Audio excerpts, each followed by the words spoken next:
அனைவருக்கும் வணக்கம். மகர ராசி நேயர்களுக்கு நிகழ இருக்கும் மாசி மாதம் என்ன மாதிரியான நன்மைகள் எல்லாம் ஏற்பட இருக்கு, கிரக நிலைகளின் ரீதியாக அமையிருக்கும், பாதகங்கள் என்ன பாதகங்கள் என்ன, மகர ராசி நேயர்களுக்கு இந்த மாசி மாதம் கிரகங்களுடைய சஞ்சார நிலைகள் என்ன என்று பார்க்கும்போது மேஷத்தில் குரு பகவானும், கன்னியில் கேதுவும், தனுசு ராசியில் சுக்கிரனும், மகரத்தில் செவ்வாயும் புதனும், கும்பத்தில் சூரியனும் சனி பகவானும், மீனத்தில் ராகுவும் சந்திரனும் இணைந்து சஞ்சரிக்கிறாங்க. இந்த கிரகங்களுடைய சஞ்சார நிலைகளின் காரணமாக மகர ராசி நேயர்களுடைய வாழ்வில் என்ன மாதிரியான முன்னேற்றங்கள் எல்லாம் ஏற்பட இருக்கு என்பது குறித்தான இதுதான் பார்க்க போறோம். இந்த மாசி மாதத்தை பொறுத்த வரைக்கும் காசியை கிடைத்தாலும் மாசி கிடைக்காது என்ற மூதுரை ஒன்று. அந்த வகையில பாரத புண்ணிய பூமியில் ஏராளமான புனித புண்ணிய தீர்த்தங்கள் அழகுற திகழ்கின்றன. அவற்றில் முதன்மையானது வாரணாசி எனப்படும் காசி திருத்தலமாகும். மானிட பிறவி எடுத்துள்ள அனைவருக்கும் முக்தி அளிக்கும் 7 திருத்தலங்களிலும் 12 ஜோதி லக்ன கேந்திரங்களிலும் முதன்மையானது காசி. காசி நகரம் முழுவதுமே சிவபூமி என்பதால் ஏராளமான பெரியவர்கள் சிவபக்தர்கள் ஆகியோர் காசி மண்ணில் காலடி வைக்க மனமில்லாமல் தவழ்ந்து சென்று விஸ்வநாத பெருமானை தரிசித்து வந்ததாக புராதன நூல்கள் விவரித்துள்ளன. பல பிறவிகளில் ஆதி திருத்தலத்தை தரிசிக்காமலும் அங்குள்ள கங்கையில் புனித நீராடாமலும் நம் வாழ்க்கை முடிகிறதே என்று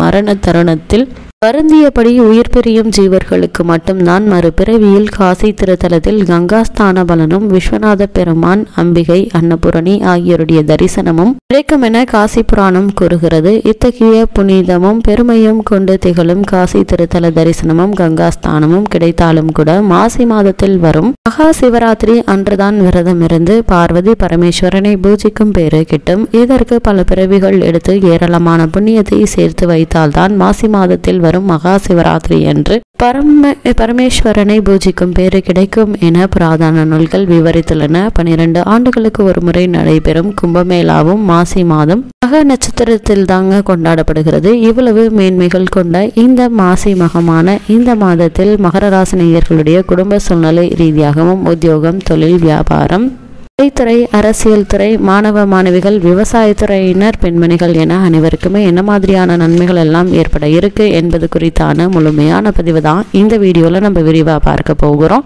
அந்த வகையில மகர ராசியை சேர்ந்த உத்திரம் 2ஆம் பாதம் முதல் திருவோணம் அவிட்டம் 2ஆம் பாதம் வரை உள்ள நட்சத்திரக்காரர்களுக்கு குடும்ப சூழ்நிலை ரீதியாக என்ன மாதிரியான நன்மைகள் எல்லாம் ஏற்பட இருக்கு என்று பார்க்கும்போது இந்த மாசி மாதத்தை பொறுத்த வரைக்கும் முக்கிய கிரகங்களான சுக்கிரன், ராகு மற்றும் சனி பகவான் ஆகியோர் இந்த மாதம் முழுவதுமே உங்களுக்கு அனுகூலமாக சஞ்சரிக்கிறாங்க. அது மட்டும் இல்லாம தற்போது 7.5 சனியின் காலம் முடியும் தருணத்துல உங்களுக்கு அவரால் பல நன்மைகள் ஏற்படக்கூடிய ஒரு தருணமா இந்த மாசி மாதம் அமைஞ்சிருக்கு. சுக்கிரனும் இந்த மாதம் முழுவதுமே சுபபலம் பெற்று சஞ்சரிப்பதால் பண பற்றாக்குறை ஏற்படுவதற்கான வாய்ப்புகள் இல்லைங்க. அது மட்டும் இல்லாம பண வரவு என்பது அதிகரிக்கக்கூடிய ஒரு மாதமாகவும் இந்த மாசி மாதம் அமைஞ்சிருக்குதுங்க. குரு சாதகமாக இல்லாததால் வரவுக்கேற்ற செலவுகளும் சற்று அதிகமாகவே தாங்க இருக்கும். குடும்பத்தில் ஒற்றுமை நிலவுங்க. எதிர்பாராத செலவுகளில் மாதத்தினுடைய கடைசி வாரத்தில் ஏற்படுவதற்கான வாய்ப்புகள் இருக்குதுங்க. ஆரோக்கியம் திருப்திகரமாக இருக்கும் என்பதால் தேவையில்லாத வீண் விரைய மருத்துவ செலவுகள் ஏற்படுவதற்கான வாய்ப்புகள் என்பது குறைவுதாங்க. உங்களுக்கு நீதிமன்ற வழக்குகள், பூர்வீக சொத்து சம்பந்தமாகவோ அல்லது மற்ற காரணங்களுக்காகவோ இருந்துச்சு அப்படின்னா அந்த வழக்குகள்ல சாதகமான தீர்ப்பு இந்த மாதத்தில் நீங்க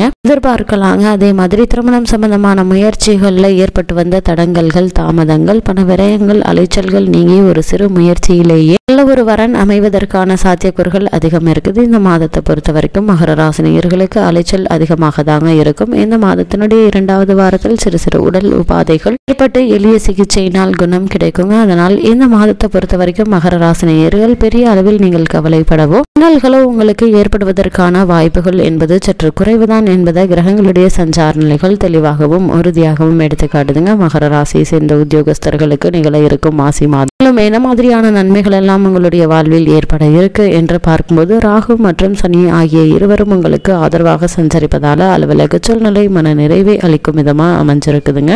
அதிகாரிகளுடைய ஆதரவு பணிகள்ல உங்களுக்கு உற்சாகத்தை ஏற்படுத்துங்க. உங்களுடைய ஜனன கால தசா புக்திகள் சாதகமாக இருக்கும் பட்சத்துல ஊதிய உயர்விற்கு சாத்தியக்கூறுகள் உள்ளது. கிரக நிலைகள் தெளிவாகவும் உறுதியாகவும் எடுத்துக்காட்டுதுங்க. புதிய வேலைக்கு முயற்சித்து வரும் அன்பர்களுக்கு சிறு முயற்சியிலேயே நல்ல ஒரு வேலை உங்களுக்கு கிடைக்க இருக்குது. அது மட்டும் இல்லாம உங்களுக்கு இந்த 7.5 சனியின் காலகட்டங்கள்ல காரணமே இல்லாமல் மறுக்கப்பட்டு வந்த பதவி உயர்வு, ஊதிய உயர்வு, உத்தியோகத்தில் கிடைக்க வேண்டிய சலுகைகள் ஆகியவற்றை தற்போது நீங்க எதிர்பார்க்கலாங்க. இடமாற்றத்திற்கான முயற்சிகளை மேற்கொள்பவர்களுக்கு கூட நல்ல ஒரு முன்னேற்றம் ஏற்பட இருக்குது. அல்லது வெளிநாடு சென்று புதிதாக வேலைக்கு முயற்சிக்கக்கூடிய மகர ராசினருக்கும் சிறு முயற்சியிலேயே வெளிநாட்டில் நல்ல ஒரு நிறுவனத்தில் நல்ல ஒரு ஊதியத்துடன் கூடிய வேலை கிடைப்பதற்கான சாத்தியக்கூறுகள் இருக்கு என்பதை கிரக நிலைகள் தெளிவுபடுத்துதுங்க. மகர ராசி சேர்ந்த தொழில் மற்றும் வியாபாரம் செய்பவர்களுக்கு நிகழ இருக்கும் மாசி மாதம் மேலும் என்ன மாதிரியான முன்னேற்றங்கள் எல்லாம் ஏற்பட இருக்கு என்று பார்க்கும்போது சென்ற மாதம் ஏற்பட்ட நன்மைகள் இந்த மாதமும் உங்களுக்கு நீடிக்குதுங்க. சந்தை நிலவரம் சாதகமாக இருப்பது வியாபாரத்தை அதிகரிப்பதற்கு உதவிகரமாக இருக்குங்க. புதிய முயற்சிகளை அளவோடு முதலீடு செய்து நீங்கள் அந்த முயற்சிகளில் ஈடுபடலாங்க. உற்பத்திக்கு அவசியமான மூலப்பொருட்களுடைய நியாயமான விலை கிடைக்குங்க. வெளியூர் பயணங்கள் லாபகரமாக இருக்குங்க. புதிய விற்பனை கிளைகள் ஆரம்பிப்பதற்கு கிரக நிலைகள் சாதகமாக இருக்கும் என்பதை கிரகங்களுடைய சஞ்சார நிலைகள் தெளிவாகவும் உறுதியாகவும் எடுத்துக்காட்டுது. மகர ராசி சேர்ந்த கலைத்துறையினருக்கு 7 சனியினுடைய கடைசி பகுதியில் உள்ளவங்களுக்கு சுக்கிரனும் அனுகூலமாக அமைந்திருக்கிறாருங்க. இந்த மாதம் முழுவதுமே புதிய வாய்ப்புகள் வருமானத்தை உயர்த்துங்க. செல்வாக்கும் புகழும் அதிகரிக்க இருக்குது. திரைப்பட தயாரிப்பாளர்கள் அளவோடு முதலீடு செய்து புதிய படங்களை எடுக்கலாங்க. குறிப்பாக கலைத்துறையில் உள்ள நாதஸ்வர வித்வான்கள், ஓதுவாமூர்த்திகள் போன்ற ஆன்மீக துறையில் பணியாற்றி வரும் அன்பர்களுக்கு நல்ல மதிப்பும் வரவேற்பும் கிடைக்கக்கூடிய ஒரு காலகட்டமா இந்த மாசி மாதம் அமைஞ்சிருக்குது என்பது எங்களுடைய சஞ்சார நிலைகள் தெளிவாகவும் உறுதியாகவும் எடுத்துக்காட்டுதுங்க. மகர ராசி சேர்ந்த அரசியல் துறையினருக்கு நிகழ இருக்கும் மாசி மாதம் மேலும் என்ன மாதிரியான நன்மைகள் எல்லாம் ஏற்பட இருக்கு என்று பார்க்கும்போது கட்சியில் முக்கிய பதவி ஒன்றை ஏற்பதற்கு அனுகூலமாக அமைஞ்சிருக்குதுங்க. கிரக நிலைகள் கட்சியில் செல்வாக்கு உங்களுக்கு அதிகரிக்க இருக்குதுங்க. தற்போது நடைபெற்று வரும் தசாபக்திகளுடைய அடிப்படையில் சிலருக்கு கட்சி மாற்றம் ஏற்படுவதற்கு சாத்தியக்கூறுகள் உள்ளது. கிரக நிலைகள் உறுதியளிக்குதுங்க. மகர ராசி சேர்ந்த மாணவ மாணவியரை பொறுத்த வரைக்கும் கல்விக்கு சம்பந்தப்பட்ட கிரகங்கள் அனுகூலமாக இல்லைங்க. முதல் 3 வாரம் படிப்பில் சிறு தடங்கல்கள் ஏற்படக்கூடுங்க. 4ஆம் வாரத்திலிருந்து மீண்டும் படிப்பு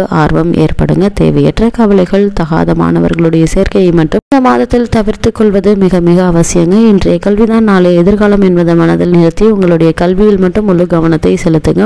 உயர்கல்விக்கு வெளிநாடு சென்று விசேஷ உயர்கல்வி பெற வேண்டும் என்ற விருப்பம் இருந்துச்சுன்னா அதற்கான முயற்சிகளை தற்போது நீங்கள் தாராளமாக மேற்கொள்ளலாங்க. நல்ல ஒரு முன்னேற்றம் ஏற்பட இருக்கு என்பதை கிரக நிலைகள் உங்களுக்கு தெளிவுபடுத்துது. மகர ராசி சேர்ந்த விவசாயத்துறையினரை பொறுத்த வரைக்கும் இந்த மாதம் முழுவதுமே கிரக நிலைகள் ஓரளவு உங்களுக்கு அனுகூலமாக அமர்ந்திருக்குதுங்க. வயல் பணிகளில் கடுமையாக உழைத்தும் கூட விளைச்சல் எதிர்பார்க்கும் அளவிற்கு இருக்காது. ஒருவேளை உங்களுக்கு பழைய கடன்கள் இருந்துச்சு அப்படின்னா அவற்றை அடைத்து நிம்மதி பெறக்கூடிய ஒரு தருணமா இந்த மாசி மாதம் அமைஞ்சிருக்குதுங்க. சூரியன் சாதகமாக இல்லைங்க. கால்நடைகளுடைய பராமரிப்பில் பணம் விரயமாக இருந்தாலும் இலவச மருத்துவம் கிடைப்பதால அவற்றை பற்றி நீங்கள் கவலைப்பட வேண்டிய எந்த ஒரு அவசியமுமே இல்லைங்க. மகர ராசி சேர்ந்த பெண்மணிகளுக்கு நிகழ இருக்கும் மாசி மாதம் மேலும் என்ன மாதிரியான முன்னேற்றங்கள் எல்லாம் ஏற்பட இருக்கு என்று பார்க்கும்போது 7 சனியின் கடைசி பகுதியில் இருப்பதால் மனதை அரித்து வந்த பல பிரச்சனைகள் நல்லபடியாகவே தீர ஆரம்பிக்குங்க. செவ்வாய், சூரியன், குரு ஆகிய மூவரும் அனுகூலமற்ற நிலையில சஞ்சரிப்பதால ஏதாவது ஒரு பிரச்சனை மன நிம்மதியை பாதிக்குங்க. குழந்தைகளுடைய கல்வி முன்னேற்றம் மனதிற்கு ஆறுதலாக அமையுங்க. வேலைக்கு முயற்சிக்கும் பெண்மணிகளுக்கு வெற்றி கிடைக்கக்கூடிய ஒரு தருணமா இந்த மாசி மாதம் அமைய இருக்குது. மகர ராசினியர்களுக்கு கிரக நிலைகளின் ரீதியாக கூறப்படும் பரிகாரம் என்ன என்று பார்க்கும்போது தினமும் அருகிலுள்ள திருக்கோவில் ஒன்றிலோ அல்லது உங்கள் வீட்டு பூஜை அறையிலேயோ மாலையில் பிரதோஷ காலத்தில் 5 நெய் தீபங்கள் ஏற்றுவாங்க. எண்ணற்ற நன்மைகள் உங்களுடைய வாழ்வில் ஏற்படும்.